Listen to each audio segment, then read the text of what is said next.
Disruption کی جو policy ہے میں سمجھتا ہوں کہ یہ بڑی ویل ڈیزائنڈ ہے.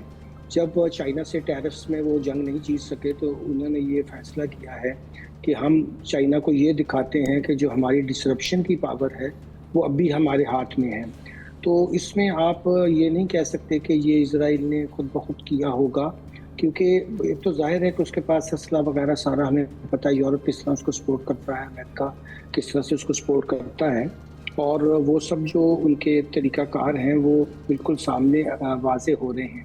یہ جنگ بڑے اس کو پرسپیکٹیو میں دیکھنا چاہیے کہ چائنا کے ساتھ جو اس وقت ایک اکنامک جو ہے ورلڈ آرڈر بدلنے کی بات ہو رہی تھی، اس میں بظاہر تو ان کو کامیابی نہیں ہو سکتی، کیونکہ چائنا اب اتنا مضبوط ہو چکا ہے کہ وہ اس کو میرٹ پہ تو نیچا نہیں دکھا سکتے. تو اب انہوں نے ایک نیا راستہ اختیار کیا ہے کہ ہم نے پہلے ٹیسٹ کر کے دیکھا کہ ٹیرف کے ذریعے اگر ڈسرپشن کرتے تو کیا ہوتا. اس کا چائنا پہ برابر کچھ بھی اثر نہیں ہوا، بلکہ ان کو جو ریئر معدنیات تھی وہ نہیں مل رہی تھی. تو اب ان کو پتہ چلا کہ ہمیں لنڈن میں بیٹھ کر کم از کم اس تصفیے کو حل کرنا ہے. مگر ساتھ ہی انہوں نے دوسری چال بھی چلی کہ ایک اور جسے جنگی جنون میں ڈسرپشن کر کے اس کو ہلا سکتے ہیں، کیونکہ اگر چائنا کی سپلائی لائنز بھی ڈسٹرب ہوتی ہیں اور اوور آل دنیا کی سپلائی لائنز ڈسٹرب ہوتی ہیں تو پھر چائنا کے اوپر بھی اس کا برا اثر پڑے گا. کیونکہ چائنا کی معیشت میں پہلے سے ذرا تھوڑی سی سلو ڈاؤن پہلے ہی تھا، اور اب وہ اور بھی زیادہ ہو جائے گا، کیونکہ جب عالمی ڈیمانڈ کم ہوگی اور چائنا سب سے بڑا سپلائر ہے اب چیزوں کا پوری دنیا کو، اور بہت سے ممالک اس کی زد میں آئیں گے جس میں پاکستان بھی ہے، کیونکہ ہم بھی تیل کے بہت بڑے امپورٹرز ہیں. تو تیل کے جو ایکسپورٹرز ہیں ان کو تو فائدہ ہو سکتا ہے، مگر جو امپورٹ کرتے ہیں تیل کی ان کو کافی نقصان ہو سکتا ہے. اور اوور آل اگر یہ جنگ بڑی آگے اور اس کا ایران نے جواب دیا اور اس کے بعد ریٹیلیشنز ہوئی ایک دوسرے کے خلاف، اور اگر یہ خطے میں پھیلی تو پھر بہت ہی اس کے خطرناک انجام ہو سکتا ہے. اس کی طرف ایسکیلیشن جو ہے وہ بہت ہی نقصان دہ ہو سکتی ہے. ایران کی اکانومی جو ہے وہ اگر آپ ابھی ہم اس کا کوئی تجزیہ کر سکتے ہیں کہ وہ کس سطح پہ کھڑی ہے؟ کیا یہ جو جنگ ہے ایران اس کا جواب دے سکتا ہے جو اسرائیل نے مسلط ہی کی ہے یہ جنگ؟ جی دیکھیے، ایران پہ تو بہت عرصے سے سینکشنز لگی ہوئی تھی، مگر اس کے باوجود وہ اپنا آئل رشیا کے ذریعے بیچ ہی رہے تھے. بلکہ آپ کو تو پتہ ہی ہوگا کہ امریکہ کی اس میں بھی ایک دوگلی پالیسی ہے کہ ایران سے ایون انڈیا نے خام تیل لے کر وہ دنیا کا سب سے بڑا آئل ایکسپورٹر بن گیا، حالانکہ وہ کوئی آئل پروڈیوسنگ ملک نہیں ہے. اس نے بہت فائدہ اٹھایا ہے اس کا. تو آئل تو وہ اپنا بیچ رہے تھے، ان کے پاس جو ہے اپنی اکانومی کو حیرت انگیز طور پر انہوں نے سیلف ریلائنٹ کی بنیاد کے اوپر چلایا، ڈرونز بھی تیار کیے، اور یہ وہ ڈرونز ہیں جو انہوں نے رشیا کو بیچے بھی ہیں یوکرین کے اگینسٹ. اور اگر ہم یہ کہیں کہ لانگ ٹرم میں یہ جنگ جو ہے وہ ایران جو ہے سسٹین کر سکتا ہے، تو میرا جواب ہوگا نہیں. کیونکہ دیکھیے ان کی بھی ڈرونز کی بھی ایک صرف آپ ایک کھیپ بھیجیں گے، اور جب پہلے بھی بھیجی تھی تو اس میں سے آپ کو پتہ ہے کہ وہ سارے کے سارے کوئی اتنا بڑا نقصان نہیں پہنچا سکے تھے، کیونکہ وہاں 3 سسٹم جو تھے، فرانس کا بھی، یو کے کا بھی اور امریکہ کا بھی، اور خود اسرائیل کا اپنا تو ہے ہی، وہ اس کو انٹرسیپٹ کر رہا تھا. اب بھی یہی ہوگا کہ اس وار میں اسرائیل کی یہ جو ڈسرپشن پیدا کرنے کی ہے، اس کو ہم نہیں کہہ سکتے کہ یہ اس نے تن تنہا کیا ہوگا، کیونکہ کافی دنوں سے امریکنز اپنی وہاں سے عراق سے ساری اپنے جو تھے عملے کو نکال رہے تھے، سفارتی کو.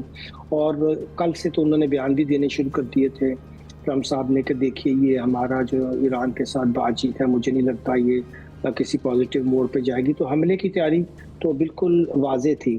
اب ایران کتنا عرصہ اس کو سسٹین کرے گا، ظاہر ہے بہت مشکل ہوگا کہ اس کو وہ آگے لے کے جائیں. اب جو انہوں نے بیروت میں کیا، جو حماس کے ساتھ وہاں ہوا، اس کے علاوہ جو شام میں ہوا، تو آہستہ آہستہ اس وار کو وہ بہت دور تک لے جانا چاہتے ہیں. میرا خیال ہے کہ میں آپ سے یہ پوچھوں گا کہ ابھی پاکستان کو بھی ہم ذرا تھوڑا ڈیپ جا کے دیکھیں گے کہ پاکستان کے اوپر کیا اس کے مزید اثرات ہو سکتے ہیں، لیکن مجھے ڈاکٹر عثمان شاہ صاحب کے پاس جانا ہے. ڈاکٹر صاحب یہ کیا ہوا کیا ہے، یعنی اگر ہم دیکھیں کہ ایران کی یعنی اتنی بڑے یعنی چیف جو ہیں، اس کے بعد پھر جو سائنٹسٹ ہیں اتنے امپورٹنٹ، اور کتنی کیا بڑی آسانی سے اسرائیل نے یہ سب کچھ کر لیا کہ 200 لاکھ کا طیارے آتے ہیں اور پھر وہ ایکوریسی کے ساتھ اپنا کام کرتے ہیں، اور اس کے جواب میں ایران کچھ نہیں کر پاتا. تو یہ ہوا کیا ہے اس کے اوپر؟ جی یہ وہ خود کلیم کر رہے ہیں کہ جو ہم نے 10 دن میں لیبنان کی جو ٹاپ ٹیئر کو ایلیمینیٹ کیا تھا، یہاں ہم نے وہ کام 10 منٹ میں کر لیا، اور انہوں نے ہائیلی پریسیجن اٹیک کیا اور گھر میں جا کے، اس میں کوئی شک نہیں ننگی جارحیت تھی، لیکن یہ ان کی ڈومیننس بتاتا ہے اسرائیل کی، ان کی وار کے اندر ٹیکنالوجی کے حوالے سے جو ایڈوانسمنٹ ہے اس کو بتاتا ہے۔ ہم نے دیکھا کہ انہوں نے گزشتہ سال جو ہے اسماعیل خانیہ کو اسی طرح تہران میں جب وہ تقریب میں تھے ایوان صدر کے حوالے سے، ان کی جو اپنا وہ اوتھ سیریمنی تھی، ان کو اسی طریقے سے ٹارگٹ کیا۔ قاسم سلیمانی کو ہم نے دیکھا کہ امریکہ نے عراق میں ٹریول کرتے ٹارگٹ کیا۔ تو ان کی ٹاپ جو ٹیئر ہے اس کو ایلیمینیٹ کر کے وہ ڈی مورلائز کرنا چاہتے ہیں ایران کو، کہ ہمیں پتہ ہے آپ کہاں پہ اپنا کس طریقے سے چیزوں کو منور کر رہے ہیں، اور ہم جب چاہیں آپ کو جو ہے صفایا کر سکتے ہیں۔ اس میں ہمیں ایک چیز اور پوائنٹ بڑا امپورٹنٹ دیکھنا ہے، اسرائیل کی ہمیشہ سے کوشش رہی ہے کہ مڈل ایسٹ میں جو اس کے مخالف قوتیں اینٹیز ہیں، چاہے وہ عراق میں صدام حسین تھا، چاہے ایران ہے، امریکہ کو اس وار میں زبردستی گھسیٹ کے بتایا جائے کہ یہ وار ہماری نہیں، یہ آپ کی ہے۔ عراقی ایک بھی نہیں تھا 9/11 میں، لیکن امریکہ نے 2003 میں عراق پہ اٹیک کیا، جو کہ جیفری سیکس کہتا ہے اسرائیلی لابی نے انفلوئنس کیا بش ایڈمنسٹریشن کو۔ ابھی بھی ہم دیکھتے ہیں بظاہر ایران کا امریکہ کو کوئی تھریٹ اس طریقے سے نہیں ہے، سوائے یہ کہ اسرائیل کو ساتھ اس کی کنفنٹریشن ہے، لیکن امریکہ زیادہ دیر تک اس وار سے باہر نہیں رہ سکتا۔ ہم دیکھتے ہیں یہ وار شروع ہونے سے پہلے امریکہ نے سگنل دینے شروع کر دیے تھے، انہوں نے بحرین سے، کویت سے، عراق سے اپنا جو سٹاف تھا اس کی فیملیز کو ایویکویٹ کروایا۔ دوسرا، کل انہوں نے یونائٹڈ نیشن میں انٹرنیشنل اٹامک انرجی ایجنسی کے تھرو ایک ریزولوشن ٹیبل کی کہ نان پرولیفریشن ٹریٹی کے ساتھ کمپلائی نہیں کر رہا ایران، اور جیسے ہی ایک نیریٹو شیپ کیا اور ودن میرے خیال میں 12 آورز اٹیک وہاں کے اوپر کر دیا گیا۔ اور ابھی بھی ہم دیکھتے ہیں ٹرمپ یہ نہیں کہہ رہے کہ میری بات نہیں مانی، جبکہ ٹرمپ نے 2 دن پہلے کال کر کے کہا تھا کہ ابھی ہم ان کے ساتھ مذاکرات کر رہے ہیں عمان میں، آپ یہ نہ کریے گا۔ تو میرے خیال میں ٹرمپ اگر ریڈ لائن کھینچ دیں تو دنیا میں کوئی افورڈ نہیں کر سکتا اسے کنفرنٹ کرنا۔ تو امریکن کسی نہ کسی جگہ پہ کمپلیسٹ تھے اس سارے معاملے کے اندر، otherwise it could have been avoided, وہ اسے روک سکتے تھے۔ تو میرا ماننا ہے مذاکرات کی ٹیبل پہ ایران کو اپنی ٹرمز پہ لے کے آنے کے لیے اٹیک کروایا گیا، جس میں مکمل حمایت حاصل تھی انہیں امریکہ کی، پورا ماحول بنایا، پورا ماحول۔ اور دوسری طرف ایران کے ساتھ تھوڑا سا ہم کہیں گے کہ زیادتی یہ ہے کہ پوری عالمی دنیا میں ایران جو ہے وہ برا تنہا نظر آتا ہے۔ وہی روایتی جملے ہیں جو مسلم دنیا کی طرف سے بھی آئے، ایون ان کے کلوز جو اتحادی ہیں ہم دیکھتے ہیں رشیا اور چائنا، ان کی طرف سے بھی کوئی ایسی سٹیٹمنٹ ایس سچ نہیں آئی۔ نو ڈاؤٹ انہوں نے کل اٹامک انرجی ایجنسی کی اس ڈاکومنٹ کو ویٹو کیا، اس کو اپوز کیا، لیکن اس لیول کی جو سپورٹ ہم نے پاکستان انڈیا میں دیکھی چائنا کی طرف سے آن گراؤنڈ ہماری ساتھ سپورٹ، وہ ایران کو کیپیسٹی کیا ہے؟ کیا ایران کے پاس کیپیسٹی ہے جواب دینے کی؟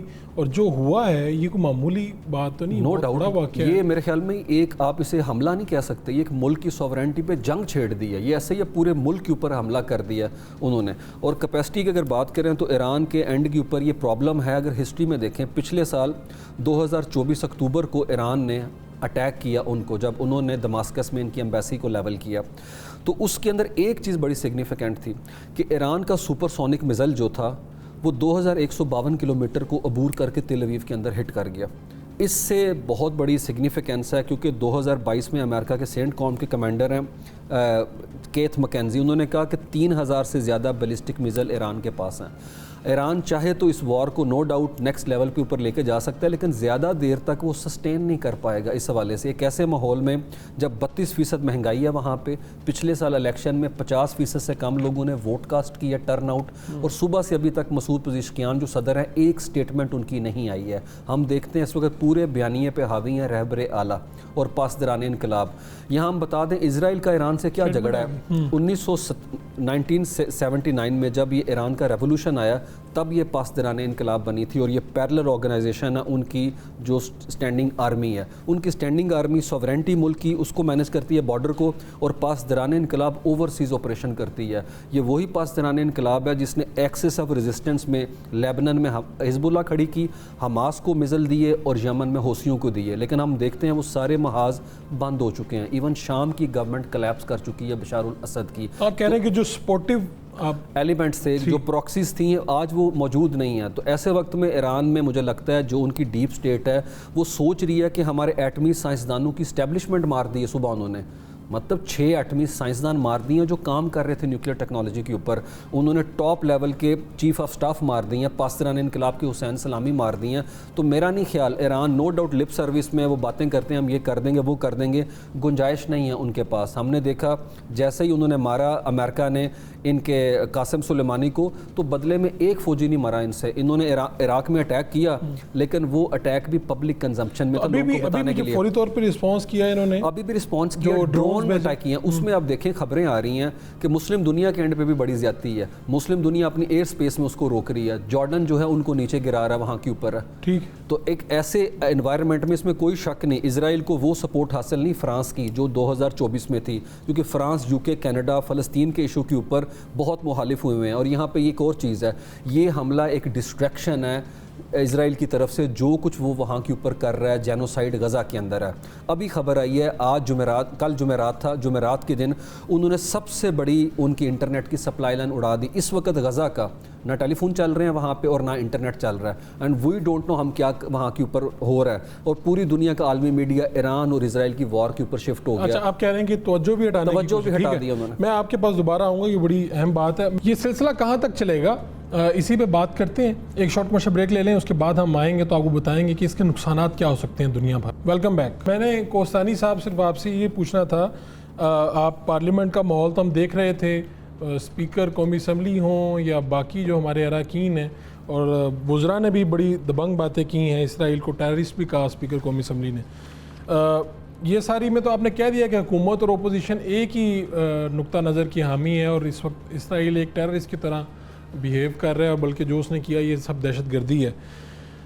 مجھے بتائیے گا کہ یہ ایک ضمنی سوال ہے, اس سے ریلیٹڈ نہیں ہے. یہ جو ایک نوٹس ہوا تھا speaker, deputy speaker, chairman senate اور ان کی جو سیلریز کا, وہ کیا اس کے اوپر وزیر اعظم نے نوٹس لیا, کیا وہ واپس ہو گئی ہیں یا نہیں ہوئی؟ میں معلومات کے لیے اپنے پوچھ رہا ہوں. جی دیکھیں, یہ وزیر اعظم صاحب نے کل نوٹس لیا ہے اس کا, اور اس پہ پارلیمانی جو ہمارے سیکرٹری ہیں, سیکریٹریٹ سے جو جہاں سے نوٹیفیکیشن نکلا ہے, تو اس پہ میرے خیال میں ابھی وہ رپورٹ جائے گی تو حتمی پھر بات فیصلہ ہوگا کہ کس طرح یہ بڑھائی گئی ہے اور اس کو مزید کیا اس پہ. آپ ذاتی طور پہ کیا رائے رکھتے ہیں جب لوگ اس طرح کی بات کرتے ہیں کہ بھائی کوئی مہنگائی ہو رہی ہے, چیزیں ہو رہی ہیں, بڑھنی چاہیے تنخواہیں, میری بھی یہ رائے ہے, لیکن مجھے لگتا ہے تھوڑی زیادہ بڑھ گئی ہیں. کیا مطلب کیا ہوا کیا؟ دیکھیں, یہ نیشنل اسمبلی میں اسی سال تمام جماعتوں نے بشمول پی ٹی آئی تمام اراکین نے لکھ کے دیا تھا پارلیمانی سیکریٹریٹ کو, پارلیمانی جو ہمارے منسٹر تھے, کہ سب کی سائن سے, جس میں پی ٹی آئی کے تمام اراکین کی سائن ہے, مسلم لیگ نون کے, جے یو اے ایف کے, پیپلز پارٹی کے, سب نے کہا تھا کہ یہ کئی سالوں سے تنخواہیں نہیں بڑھی ہے نیشنل اسمبلی کی, تو جو 21 گریڈ کا جو افسر ہے اس کے برابر ہونی چاہیے. تو 5,19,000 تنخواہ کی گئی تھی نیشنل اسمبلی کے اراکین کی. اسی طرح پھر کیبنٹ کے اراکین کی بھی یہی تنخواہ کی گئی. میری ذاتی رائے ہے تو اسپیکر اور ڈپٹی اسپیکر کی بھی, سینٹ چیئرمین کی وہی تنخواہ ہونی چاہیے جو منسٹر یا ایم این اے کی گئی ہے.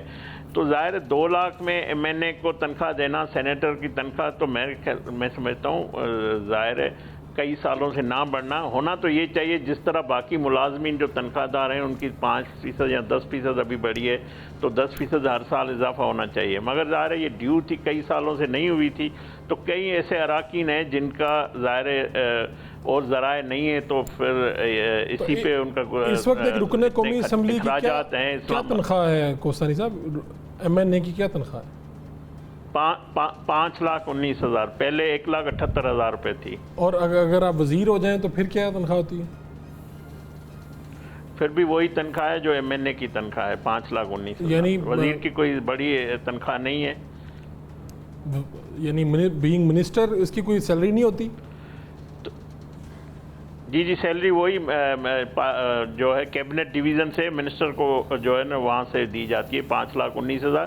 وہی تنخواہ ہے جو ایم این اے کی تنخواہ ہے, وہی وزیر کا, مطلب ایک ہی جو ہے.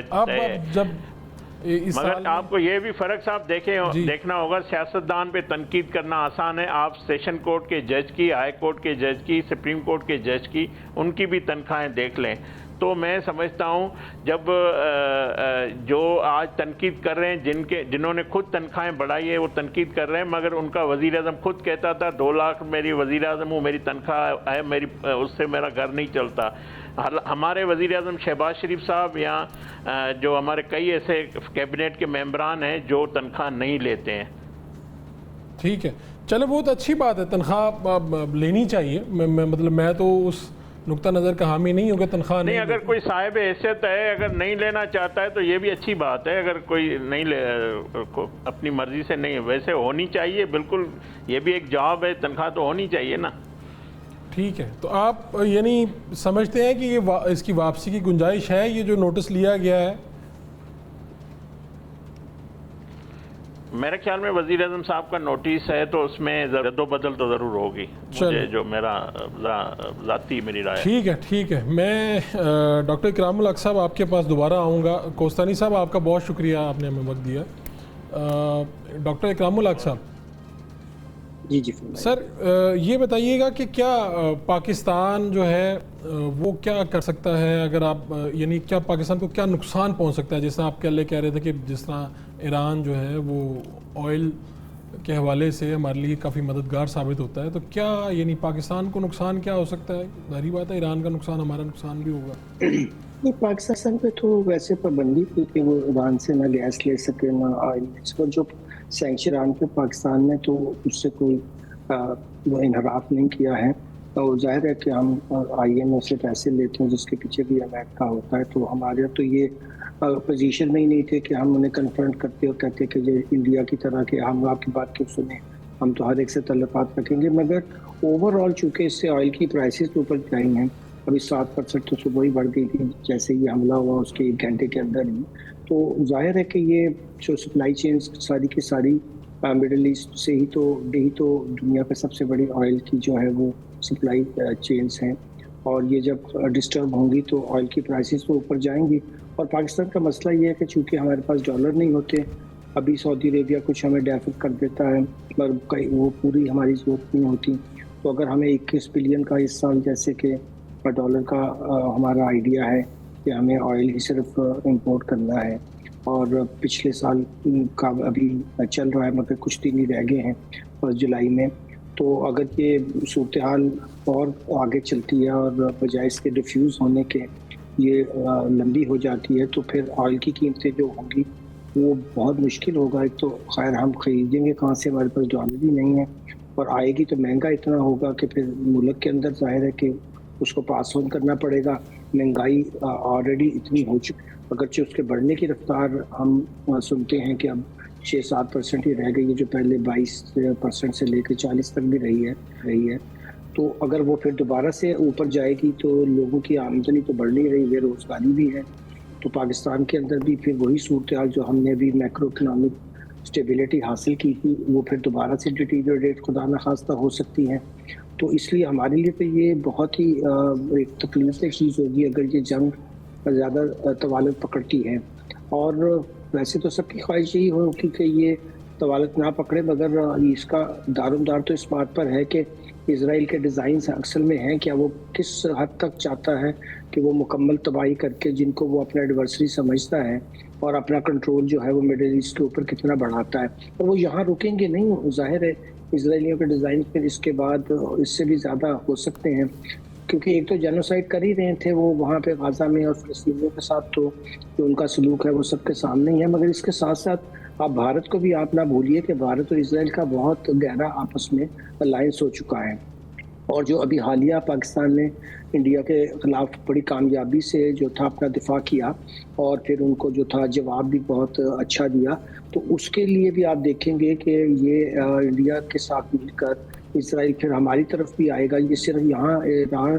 تک مسئلہ رکنے والا نہیں ہے، کیونکہ وہ پاکستان کو بھی اپنا ایڈورسری سمجھتے ہیں، اور اس میں اس بات کو آگ بڑھانے میں اب بہت سارا مودی کا بھی ہاتھ ہے، اور سری نگر کے اندر بھی ان کی جو ایکٹیویٹیز تھی اس کو پاکستان نے، ہمارے وزارت خارجہ نے اس کی طرف اشارہ بھی کیا ہے، تو اس میں ہمیں زیادہ ڈر یہ ہے کہ نہ صرف ہماری معیشت کو وہ بہت نقصان پہنچائیں گے، اور وہی جنگ سے ڈسرپشن کی، جیسے میں نے کہا تھا پالیسی میں ان کا مقصد ہی یہی ہے کہ وہ اپنے جو بھی جن کو وہ ایڈورسری سمجھتے ہیں ان کو نقصان پہنچائیں، اور اس کے ساتھ ساتھ یہ ہمیں اسرائیل اور بھارت کا جو گٹھ چھوڑا ہے اس کی طرف بھی خاص نظر رکھنی ہوگی۔ بالکل ٹھیک ہے۔ ڈاکٹر عثمان صاحب، ایران کو دوسرے ممالک کی حمایت کیوں حاصل نہیں ہو سکی؟ یعنی یہ ابھی پاک انڈیا وار تھی تو ہم نے دیکھا انڈیا سفارتی طور پہ ہمیں تنہا نظر آیا، پاکستان کے ساتھ چائنا ہو، ترکیہ ہو، آذربائیجان ہو، یہ کھل کے بات کر رہے تھے، حمایت کر رہے تھے ہماری۔ بالکل۔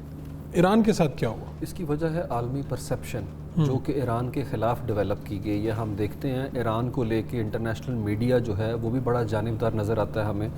ویسٹ کے اندر ایک خاص طرح سے کنسٹرکشن کی گئی ہے کہ ایران جو ہے وہ امریکن انٹرسٹ کو ڈیمیج کرنا چاہتا ہے ریجن میں، اور وہ چائنا کے زیادہ قریب ہے، جس کی وجہ سے ہم دیکھتے ہیں کل کی قرارداد میں بھی جرمنی، یو کے، امریکہ اور فرانس نے اقوام متحدہ میں وہ قرارداد ٹیبل کی۔ تو ایران سے متعلق جو عالمی بیانیہ ہے وہ فیوریبل نہیں ہے۔ اور جو پاکستان کی بات کی، تو آج جس دنیا میں ہم یہ بات کر رہے ہیں وہاں آپ کو اسرٹ کرنی پڑتی ہے اپنی پوزیشن۔ اگر ہم نے انڈیا کے جہاز نہ گرائے ہوتے اور ہم بیک فٹ پہ چلے گئے ہوتے تو میں آپ کو یقین دلاتا ہوں اس طریقے کی حمایت ملنے کی توقع نہیں تھی، کیونکہ یہ ہارڈ پار کی دنیا ہے۔ اب یہ ہیومن رائٹس کے ریکارڈ بہتر کرنے کی وجہ سے آپ کی اپریسیشن نہیں ہو رہی ہے۔ آپ میدان جنگ کے اندر کس طریقے سے اپنی پوزیشن آف اسٹرینتھ سے بات کو، معاملے کو آگے بڑھاتے ہیں۔ ایران کو دنیا دیکھتی ہے کہ پچھلے 2 سال کے اندر جب قاسم سلیمانی کو گرایا گیا 2020 میں، تب ایران اس طریقے سے رسپونڈ نہیں کر سکا۔ پچھلے سال جب دماسکس میں ایمبیسی کی گئی تو رسپانس ان کا اتنا زیادہ اسٹرانگ نہیں تھا۔ پبلک کنزمپشن کے لیے اٹیک تو کیا، لیکن اٹیک کے نتیجے میں امپیکٹ کیا تھا؟ ان کا امپیکٹ تھا جو آج صبح 200 جہازوں نے اندر جا کے اٹیک کیا۔ آپ کو کیا لگتا ہے؟ تو آپ کہہ رہے ہیں کہ دنیا طاقتور کے ساتھ ہے، اور جس کی پرسیپشن طاقت ہے اس کے ساتھ دنیا کھڑی ہے، اور it has always been the case ہے۔ اس کے باوجود پاکستان کو دیکھ لیں، اس کے پوری دنیا، نو ڈاؤٹ انڈیا کتنا بڑا اسٹریٹجک پارٹنر ہے، لیکن امریکن تک نے پاکستان کی حمایت کی، ماسکو نے کی۔ یہ جو 7 فرنٹ وار ہے، جی میں اس میں ایک اور پوائنٹ ایڈ کر لوں، جو ابھی ڈاکٹر صاحب نے بات کی اکھنڈ بھارت کی، یہی خواب دوسری سائڈ پہ گریٹر اسرائیل کا بھی ہے۔ تو یہ دونوں ایکویٹ، وہ گریٹر اسرائیل سمجھتے ہیں مڈل ایسٹ کے بڑے رقبے کے اوپر، جس میں وہ 7 فرنٹ وار بھی شامل ہے۔ اچھا، جس میں انہیں لگتا ہے کہ یہ سارے کا سارا آج سے 2000 سال پہلے ہماری جو ریلیجیس پروفیسیز ہیں اس کے مطابق ہمارا حصہ تھا۔ جس طرح وہ اکھنڈ بھارت کو سمجھتے ہیں ایک زمانے میں یہ سارا علاقہ اکھنڈ بھارت میں تھا، اور یہی اپروچ آپ کو زائنسٹ کی نظر آتی ہے جو ہندوتوا آئیڈیا کی وہاں کے اوپر ہے۔ اسی سوچ کے تحت انہوں نے ایرانین اسپیشلی شیعہ ورلڈ کو اپنے خلاف ایک پوٹینشیل تھریٹ تصور کیا۔ آپ دیکھتے ہیں تمام کنٹری اہل تشیع ہیں جس کو ٹارگٹ کیا گیا وہاں کے اوپر، جبکہ سنی ورلڈ کی طرف سے آپ کو پتہ اس طریقے سے رسپانس نہیں آتا۔ یہ بہت اہم پوائنٹ ہے۔ ایک شارٹ موشن بریک لے لیں، اس کے بعد ہم آئیں گے تو ہمیں بریگیڈیئر ریٹائرڈ مسعود احمد خان جوائن کریں گے۔ Welcome back. بریگیڈیئر ریٹائرڈ مسعود صاحب ہمارے ساتھ جوائن کر چکے ہیں، مجھے ان کی رائے لینی ہے۔ آپ کو میری آواز آ رہی ہے بریگیڈیئر صاحب؟ جی آ رہی ہے۔ یہ اس کو کس طرح سے دیکھ رہے ہیں؟ ظاہری بات ہے کہ افسوسناک ہے، اس کی مذمت بھی ہوئی، اسرائیل نے جو بھی کیا یہ ایک ظلم ہے، جارحیت ہے، لیکن کیا ہو سکتا ہے؟ کیا جواب دیا جا سکتا ہے؟ نہیں دیا جا سکتا؟ یہ جو سارا منظرنامہ بنا ہے اس میں آپ کیا دیکھ رہے ہیں؟ آگے حالات کیا ہوں گے؟ دیکھیں جی، ابھی تو توقع یہی ہے کہ ایران سے کیا اس کا رسپانڈ آتا ہے۔ جس طریقے سے اسرائیل نے ان کے ساتھ کیا ہے، میرے خیال میں بڑے سیریس انٹرنیشنل قوانین کی وائلیشنس ہوئی ہے، اور جہاں پہ دیکھیں نیوکلیئر سائٹس پہ ٹارگٹ کیا ہے، نیوکلیئر سائنٹسٹ کو انہوں نے ٹارگٹ کیا ہے، ملٹری لیڈرشپ کو ٹارگٹ کیا ہے، اور اس کے علاوہ جو میزائل فیکٹریز تھی وہ ٹارگٹ ہوئے ہیں۔ پھر دیکھیں انفلٹریشن ہوئی ہے، اندر ان کے ایجنٹس گئے ہیں، انہوں نے وہاں پہ سسٹم لگا کے ڈرونز لے کے اندر پہنچ گئے ہیں، اور وہاں سے ان کے جو ایئر ڈیفنس سسٹم ان کو مفلوج کر دیا ہے۔ تو میرے خیال میں بڑے سیریس سیٹ بیک ہے، اور ایران کی centre of gravity has been hit. تو میرے خیال میں ابھی جو رسپانس آئے گا وہ بڑا میٹر کرتا ہے کہ ایران نے کیا اپنے کچھ چیزیں ری لوکیٹ کر گیا تھا اٹیک سے پہلے، وہ بڑا امپورٹنٹ ہے، کیونکہ 100+ sites they have been attack ہوئے ہیں۔ تو اس میں میزائل فیکٹریز بھی شامل ہے، کیونکہ ایران کا جو ٹوٹل ڈپینڈنس ہے دیٹ واز آن دی ان کے جو میزائلس تھے، اور second that was the drone. باقی تو ان کی جہازوں کی پرانے جہاز ہیں اور باقی کوئی ان کی کیپیبلٹی نہیں تھی ایز کمپیئر ٹو جب آپ کرتے ہیں اسرائیل کے ساتھ ٹیکنالوجی ہے, لیٹسٹ ویپنس اور اکوپمنٹ ان کے پاس اویلیبل ہے. اور جس طریقے سے ہم نے دیکھا ہے کہ پاسٹ میں بھی پیجر اٹیکس میں بھی انہوں نے ڈیمانسٹریٹ کیا ہے, ایران کے اندر جو نیوکلیر سائنٹسٹ پاسٹ میں جتنے اسیسینیٹ ہوئے ہیں, سائبر اٹیکس ہوئے ہیں, اس میں تھا. لیکن یہ دیکھیں جس طریقے سے کچھ ہوا ہے تو بڑے سیریس ڈیولپمنٹ ہے. اب most importantly what next, India, America and Iran کیا کرتا ہے ابھی, کیونکہ دیکھیں کہ ابھی جو خبریں آ رہی ہیں کہ اسٹریٹ آف ہارمز کو وہ کلوز کرنے کی کوشش کر رہے ہیں, تو وہاں پہ ہو سکتا ہے اس سے آپ دنیا کی اکانومی پہ برے اثرات پڑیں گے. آلریڈی دیکھیں تیل کی قیمتیں چڑھ گئی ہیں اور 40% دنیا کا جو تیل ہے پرشین گلف سے, اسٹریٹ آف ہارمز سے گزرتا ہے. فار ایسٹ ایشیا, چائنا ہے, ساؤتھ کوریا ہے, اور انڈونیشیا ہے, انڈیا ہے اور جاپان ہے, وہ they are dependent on this oil. تو وہ ہوگی اسٹاک ایکسچینج گر جائیں گی اور دیکھیں اس سے بہت سارے اس کی امپلیکیشن سے ٹریڈ ایکٹیویٹی رک جائے گی. ہوتی سے اس میں ایکٹیویٹ ہو چکے ہیں. تو اب ڈیپینڈ انٹائرلی کہ ہاؤ جو ہے ایران اس کو رسپونڈ کرتا ہے, دیٹ از امپورٹنٹ. لیکن ایک سبق جو ہے دیکھیں, آپ کے جب تک آپ کی اپنی سیلف ریلائنس نہیں ہوگی, آپ کے اپنے پاؤں پہ کھڑے نہیں ہوں گے, آپ کا ریزالو نہیں ہوگا, آپ میں کانفیڈنس نہیں ہوگا, اور آپ میں اسٹریٹجک کلیئرٹی نہیں ہوگی, جب ڈیسیجن میکنگ میں, جب آپ کی پولیٹیکل لیڈرشپ, ملٹری لیڈرشپ ایک پیج میں ہوں گے. اینڈ وی ڈیمانسٹریٹڈ پاکستان نے جب مارکے حق میں اور بنیاد مخصوص میں ہم نے وہ جو نیو نارمل والا کنسپٹ تھا اس کو ہم نے سائڈ پہ رکھ کے اپنا جو نیو نارمل تھا وہ لے کے آئے ہیں. دیٹس وائی پاکستان کی ریلیونس آج کل دنیا میں ہماری ریلیونس بڑھ گئی ہے, پاکستان کی امپورٹنس بڑھ گئی ہے, پاکستان کو ایٹ پار دیکھ رہے ہیں. سو دیر وہ پاکستان کے لیے بھی ابھی یہ ہے جس طریقے سے اب ایران میں ہوا, تو انڈیا یقیناً ان چیزوں کو بھی دیکھ رہا ہوگا. آلریڈی جو انڈیا کی ایک ہیوملیشن ہوئی ہے مارکے حق میں, بنیاد مرصوص میں, تو کسی بھی وقت فیوچر میں انڈیا کی بھی ایک کوشش ہو سکتی ہے اس لائنز پہ کارروائی کرنے کے لیے. سو دیئر فور ہم نے اپنے پریکاشنس لینی ہے تمام, اور اکارڈنگلی ہم نے اپنی تیاری بھی مکمل رکھنی ہے. اور ہمارا ہمیشہ یقیناً پاکستان کا جواب جب ایسا کچھ ہوگا تو دندان شکن ہو. ٹھیک ہے ڈاکٹر عثمان شاہد, یہ جو 7 فرنٹ وار کی بات ہو رہی تھی اس کو ذرا کمپلیٹ کر لیجئے گا. اچھا, میں نے جس طرح کہا کہ نیتن یاہو کہتے ہیں ہم 7 فرنٹ وار, یہ اسی کانٹیکس میں جو گریٹر اسرائیل ہے اس میں انہوں نے پورے شیعہ world, Syria, Iran, Iraq, Lebanon اور یمن اور غزہ اور ویسٹ بینک ایک ہی وقت میں وار ویج کی ہوئی ہے. اس میں کوئی شک نہیں, وہاں پہ خبریں آ رہی ہیں اسرائیلی آرمی پچھلے 20 مہینے سے لڑ کے نڈال ہوئی پڑی ہے. لیکن آج انہوں نے صبح بلا لیا ان سب کو جو والنٹری اپنا جو ہے نا سروسز دیتے ہیں, کیونکہ وہاں ہر اسرائیلی کو 3 سے 6 مہینے کے لیے ادھر آرمی کے اندر سرو کرنا پڑتا ہے. تو وہ انہوں نے سارے وہ اپنا جو لوگ ہیں ان کو بلا لیا, ہزاروں کی تعداد کے اندر ہے. لیکن یہاں پہ یہ پوائنٹ بڑا مینشن کرنا ضروری ہے کہ بیبی نیتن یاہو نے خود پوری دنیا کے اندر جیوش کی زندگی کو خطرے میں ڈال دیا. جیوز کے اوپر اٹیک ہونے کا خطرہ ہے. نو ڈاؤٹ ہر جیو اسرائیلی نہیں ہے اور ہر اسرائیلی نیتن یاہو کا حامی نہیں, لیکن ہم دیکھتے ہیں کہ وہاں بزنس شٹ ڈاؤن ہو گیا, اسکول بند ہو گئے ہیں, ایئر اسپیس لاک ہو گئی ہے. پوری دنیا جو ہے اس وقت مڈل ایسٹ میں کوئی ایئر لائن نہیں جا رہی, اور گراؤنڈ کے اوپر سچویشن لیا انہیں بنکر کے کہا گیا کہ آپ اپنا فوڈ جو ہے وہ اپنا سامان جو ہے زیادہ سے زیادہ خرید لیں اور فوڈ لے کے بنکر کی طرف چلے جائیں. تو نیتن یاہو نے صرف اپنے ذاتی مفاد کے لیے, کیونکہ یہ جنگ ختم ہوتے ہی ہی مائٹ گیٹ اریسٹڈ, اس کی ریزن ہے اس پہ کرپشن کے چارجز ہیں وہاں کے اوپر. ICC جو ہے وہ اس کو کہہ رہی ہے اس کو اریسٹ کریں, اور ان کے سابق 2 وزرائے اعظم کہہ رہے ہیں, ایہود اولمرٹ جو کہ دائیں بازو کے سخت گیر اپنا وزیر اعظم ہے, انہوں نے کہا ہے کہ he should be tried at ICC, کہ اسے وہاں کے اوپر ہونا چاہیے. تو ایسے ماحول کے اندر جہاں کے اوپر تمام جیوش جو دنیا میں کمیونٹی ہے وہ ساری سٹیک کے اوپر لگ گئی ہے اس پاگل پن کی وجہ سے. یہاں پہ ایران کی بات میں یہ بتانا بھی بڑا ضروری ہے اس کانٹیکسٹ میں کہ ایران کے ساتھ پرابلم کیا ہے ان کو.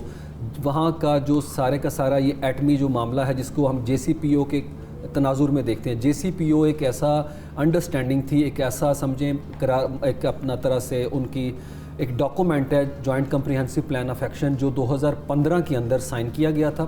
اور اس کے اندر یہ اوباما ایڈمنسٹریشن کے ساتھ جس میں یورپین طاقتیں بھی تھیں, جس میں ایران کے جو ایڈوانسمنٹ ہے نیوکلیئر آرسنل کو ایکوائر کرنے کی اس کو سلو کر دیا گیا تھا، اور ایران نے بھی فیصلہ کر لیا تھا کہ ہم اپنے آپ کو پروگریس کی طرف لے کے جائیں گے اور جو اسٹیگنیشن ہے گروتھ میں اس کو ختم کریں گے. لیکن ٹرمپ نے آتے ہی نیتن یاہو کے انفلوئنس کے اوپر اس معاہدے کو ختم کر دیا اور پھر اوپر سے مار دیا قاسم سلیمانی کو، جس کی وجہ سے ایران دوبارہ اس ڈگر کے اوپر چلا گیا.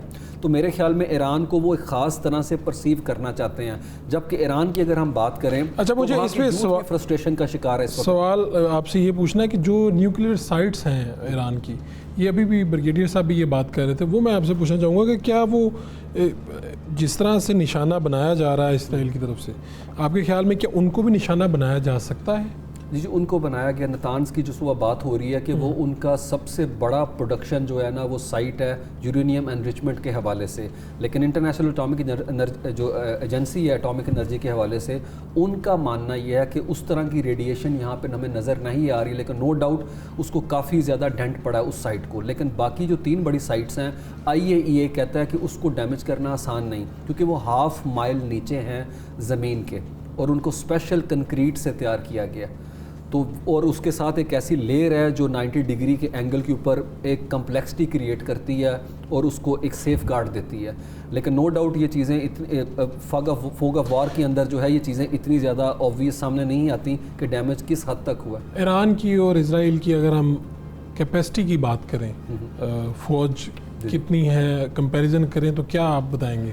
ایران کی اگر فوج کی بات کریں تو ایران کی فوج سٹینڈنگ آرمی ہے 6,10,000 اور جو اسرائیلی آرمی ہے وہ ہے 1,70,000. ابھی اس میں ہم نے وہ ریزروز ان کی آرمی اور وہ جو والنٹری ہیں لوگ ہیں وہ شامل نہیں اس میں کیے. اور $24 بلین اسرائیل کا اینول جو ہے بجٹ ہے دفاعی، اور دوسرے اینڈ پہ ان کا ہے $10 ارب، 241 لڑاکا طیارے ہیں، فائٹر جیٹس ہیں ان کے پاس، 48 ان کے پاس جنگی ہیلی کاپٹر ہیں اور 186 جنگی فائٹر ہیں ایران کے پاس، along with 13 ان کے پاس جو ہیں وہ ہیلی کاپٹر ہیں، فائٹر جیٹس ہیں. لیکن مسئلہ یہاں کے اوپر آتا ہے کیپیسٹی. ماڈرن وارفیئر کے اندر یہ چیزیں اتنی میٹر نہیں کرتی ہیں. اور پھر مسلم ورلڈ کے اندر جو ایئر سپیس کے مسائل ہیں جس کی وجہ سے انٹرسیپٹ کیا جا رہا ہے، ہم خبریں دیکھ رہے ہیں کہ جارڈن ان کو جو ہے شو ڈاؤن کر رہا ہے وہاں کے اوپر ہے. اور سب سے بڑی بات کہ کیا ایران اس لیول کی ایسکلیشن چاہتا ہے جس میں ان کی ٹاپ لیڈرشپ جو کہ ڈیسیژن میکنگ کی باڈی تھی اس کو ایلیمینیٹ کر دیا گیا ہے. ہم دیکھتے ہیں صبح کا وقت ہے. آپ کہہ رہے ہیں کہ فوج کی تعداد تو بظاہر بہت زیادہ ہے لیکن وہ ڈائریکٹ کنفرنٹیشن میں آ نہیں سکتی. تو یہ ٹیکنالوجی کی جنگ ہے جس میں اسرائیل ان سے کچھ قدم نہیں بہت زیادہ آگے کھڑا ہوا. جی اور کنفلکٹنگ رپورٹس آ رہی ہیں. کچھ سائٹس دعویٰ کر رہی ہیں کہ ریفیول کیا امریکہ نے شام کے اندر ان کے طیاروں کو، کیونکہ فاصلہ بہت ہے. لیکن اسرائیلی دعویٰ کر رہے ہیں کہ ہم نے F-161 سوفا جیٹس اڑائے ہم نے جو کہ کسٹمائز ورژن ہے F-16 کا. تو لیکن جس طرح میں نے پہلے کہا کہ میرے لیے ماننا بڑا مشکل ہے کہ امریکہ کی حمایت اسے صرف زبانی اپنا تھی اور آن گراؤنڈ پریکٹیکل نہ ہو، یہ ممکن نہیں. تو یہ فاصلہ کتنا ہے؟ یعنی اتنا آسان تو نہیں ہے کہ اسرائیل سے طیارے اڑے ہیں جا کے حملہ کر کے ایکوریسی کے ساتھ واپس آ گئے ہیں. 200 لڑاکا طیارے تھے. جی اور 2152 کلومیٹر جو ہے اس کا فاصلہ وہاں کے اوپر ہے. اور پھر اسٹیلتھ ٹیکنالوجی جو ہم بات کریں ٹیکنالوجی، تو ان کا ایئر ڈیفنس سسٹم جو ہے وہ آج ناکام نہیں ہوا. ہم نے پچھلے سال دیکھا کہ جو سچویشن تھی جب انہوں نے ٹارگٹ کیا اصفہان ریجن میں، تب بھی بری طریقے سے ایران جو ہے وہ اس کو مینیج نہیں کر سکا.